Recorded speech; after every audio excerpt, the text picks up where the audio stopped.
my God! Okay, it's happening. Everybody stay calm. What's the Everybody procedure, stay calm. everyone? What's the procedure? Stay calm! That is right, ladies and gentlemen. After all of these years, we are finally getting one of the most highly requested ships in the game, and that is the Johnston, the Fletcher-class destroyer that made the Yamato hear boss music. I am very excited that this ship is finally coming to the game, and we have a dev blog to go through describing the ship, and I believe some of its details is still fairly early in development, apparently. I do apologize that the background footage probably isn't an American destroyer. This is a very last-minute video for me. I was literally about to get into the shower when I got pinged with this information, but here we are. So, link to this dev blog is in the description down below, so if you want to read along as I read aloud, you can check out the link down there. And if you do find yourself enjoying this video, make sure you drop a like, leave a comment, and all that jazz. Helps out on the YouTube side of things. And subscribe while you're down there while you're at it. So let's go ahead and get right on into it. Devblog, they say, new ships close testing 13.3. Captains, in update 13.3, 2 new ships will be entering testing, a fiery Pan-Asian cruiser and a fierce American destroyer with a fighting reputation. Read on for details. So they start with the new Pan-Asian cruiser. It's the Incheon, Tier 10. It is a reward ship. They state, an alternative design for a heavy cruiser equipped with rapid-firing artillery, developed in the United States in the 1940s. Had she been implemented in metal, the ship could have joined the Republic of Korea Navy in the 1950s. She was named after the city of Incheon, one of the most important ports in the country. Blending characteristics from both USS heavy cruisers and Pan-Asian cruisers, artillery enthusiasts are sure to enjoy Incheon. Her main battery of 4 twin 203mm auto-loading turrets gives her excellent damage output with both high penetration HE shells and AP shells with improved ricochet angles. Sounds very nice so far. Her concealment and short cooldown Pan-Asian smoke generator will allow her to play aggressively and create her own cover, while access to deepwater torpedoes and a torpedo reload booster with similar characteristics to those found on Jinan will help deter enemies from getting too close. However, the low number of tubes will make these more of a supplement to her main battery. Incheon shares typical weakness with those of her tech tree sisters. A lack of hydroacoustic search and no surveillance radar will limit her options for dealing with enemy destroyers, while poor ballistics, short range, and bad turret angles will make open water combat difficult.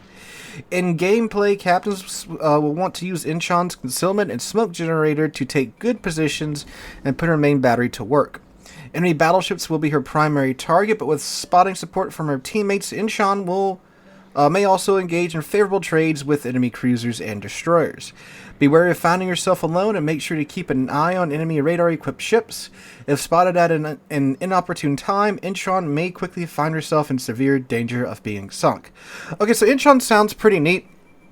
Sounds like a nice mix of the American heavy cruisers and the Pan-Asian light cruisers.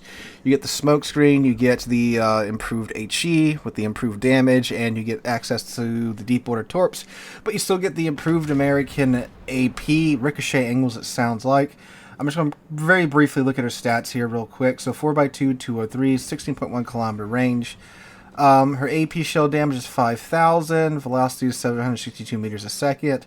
Yes, it's the American shells. Okay, so her torpedoes, you only get 8 tubes in a 2x4 configuration.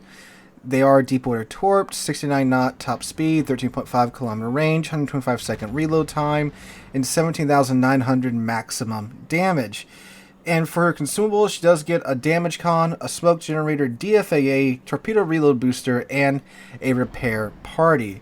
So yeah, no, Incheon sounds pretty interesting. I will be very interested to try her out if she doesn't come out in like Research Bureau or something like that. Looks like a pretty good coal ship candidate for me, but we'll see when she comes out. Alright, on to the main course of this video, the Johnston. She's a tier 9, and there is no image provided, but I mean, she's a Fletcher. There's 6 of them in game. Imagine one of them. Just imagine the kid, but without the pirate. That's basically what it's going to look like. Alright, a Fletcher-class destroyer that commenced her naval service in October 1943. The ship bears the name of Union Navy Lieutenant John W. Johnston, a distinguished hero of the American Civil War. Despite only brief combat service, you could say that, USS Johnston engaged in numerous military campaigns that unfolded in the Pacific theater.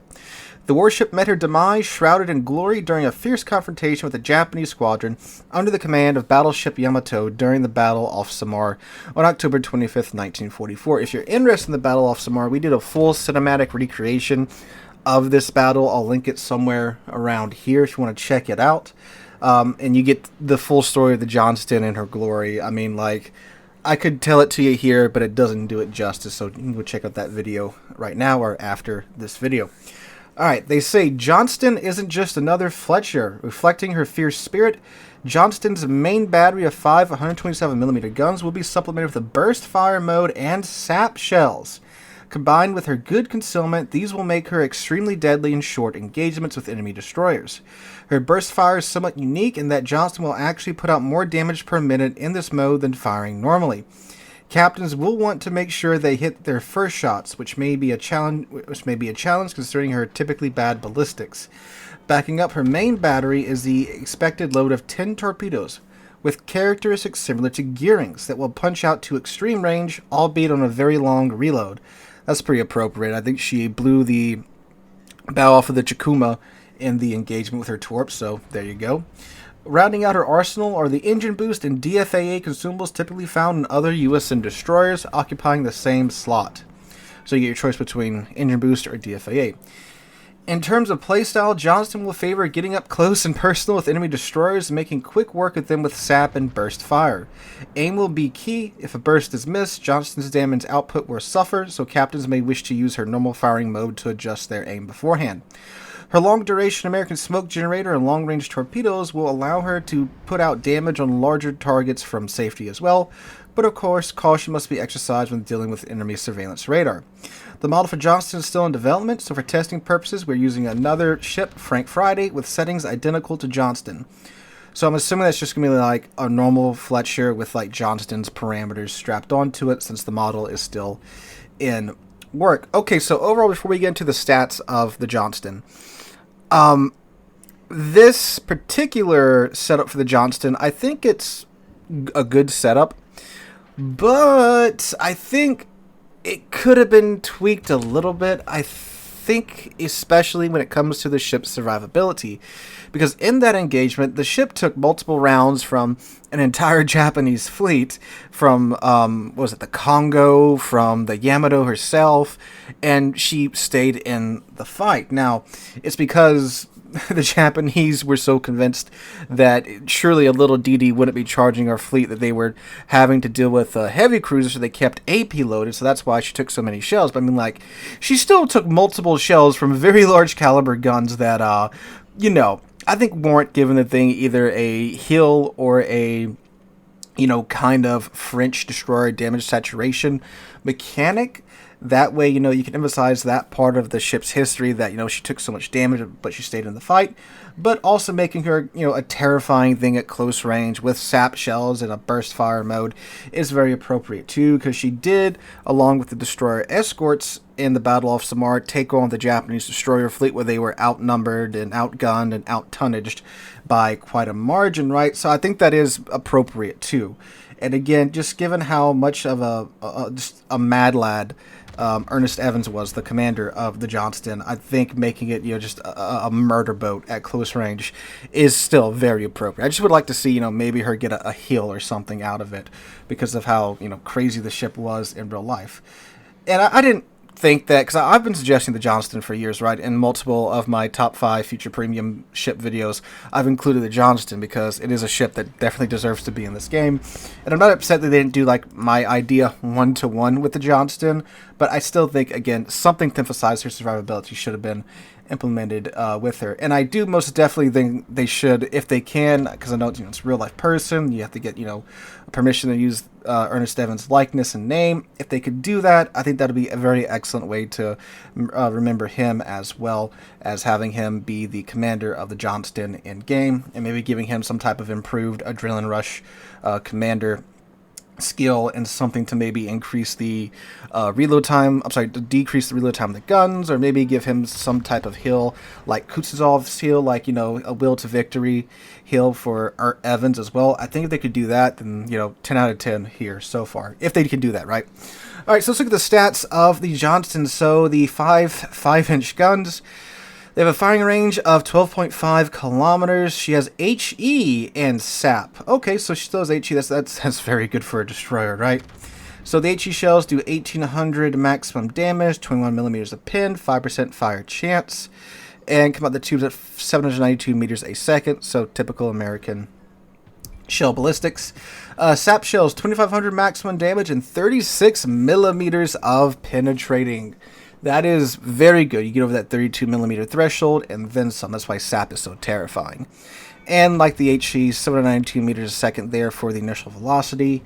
So the burst fire, you get a 9-second reload. Okay, yeah, 9-second reload time for the burst fire. Yeah, I was like, wait, what?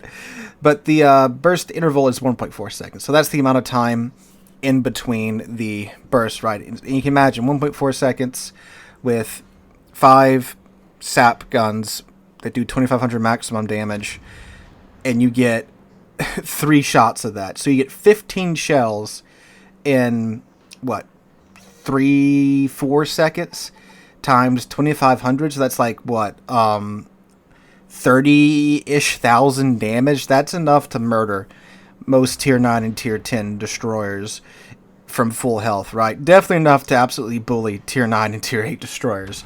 So that's quite devastating, shall we say.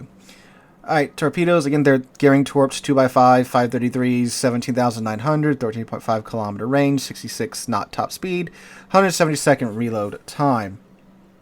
Okay, and then for her consumables, you get a damage con, smoke generator, good old American smoke generator, 127-second dispersion time, engine boost, 120-second duration, 8% speed boost, 3 charges of that base, reloads in 2 minutes, DFAA, 40-second action time, 100% AA damage, yeah, so forth and so on. It's DFAA.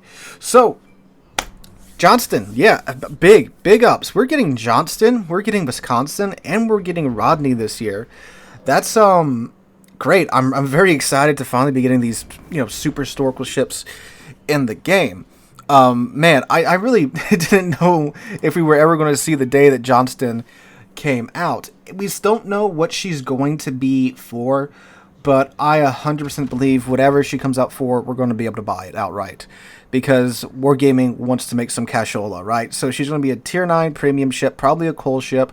That way they can add her in the armory, and they can add her in the premium shop for 77 American dollars. So I fully believe that is how she is going to be released. For the love of God, Wargaming, please, I know you want to make money off of it. Don't do the stupid thing where you put it in the armory in some $100 and something bundle, and you leave it there for 2 weeks, and then you remove her, and we don't see her again for 6 months. For the love of God, please don't do that with a ship that we've been waiting for so long. I know you want to. I know you want to make money, but please don't do that. That is going to be absolutely horrendous if you do, and a slap in the face to all of us that have been waiting so long for this ship. I will make a very upset video if you do that. I promise you that. But guys, yes, we are getting the Johnston, looking great. Again, not exactly the Johnston I would like to have seen, but still a good fit in my mind. Incheon also looks interesting as well. Nice blend of the American heavy cruisers and the Pan-Asian light cruisers there. And the Pan-Asians are getting, I think this is going to be, yeah, their first heavy cruiser besides the not gear, if you will. So guys, what do you guys think about this in the comments down below? Hope you all have a wonderful Thursday and wonderful rest of your week. Hope to catch you guys in the next one.